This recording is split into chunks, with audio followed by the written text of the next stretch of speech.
دوه نړیوال شل اوریز جامونه پرله پسې. په سلامونو او نیکو هیلو مو هرکلی کوو. خدای دې وکړي چې ټول به تر جوړ او خوشحاله یاستئ. دوستانو که چېرته روزمره د کرکټ په اړه باندې نوي او تازه معلومات غواړئ او غواړئ چې د کرکټ خسته کلیپونه تاسو ته روزمره نشر شي، نو زموږ دغه چینل در سره هرومرو سبسکرایب کړئ. د افغانستان کرکټ ملي لوبډله د 2021 میلادي کال نړیوال جام لوبو ته لاره ومونده.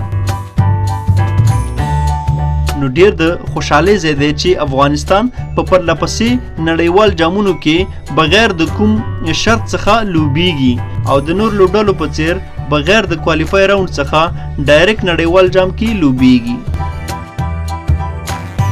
د کرکټ نړیواله شورا غواړي د 2020 شل اوریز نړیوال جام وروسته په پرله پسې ډول په 2021 میلادي کال کې هم شل اوریز نړیوال جام ترسره کړي او افغانستان کرکټ ملي لوبډله به هغه جام کې هم بغیر له کوم شرطه ولوبیږي. د یادولو وړ ده چې 2021 شل اوریز نړیوال جام به په هندوستان کې د هند په کوربتوب باندې ترسره شي. نو دا اوس زموږ د نن ورځې خبر. امید لرم چې ستاسو به خوښ شوی وي. نور هم په الله سپارم. په مخه ښه وخت ښه چارې.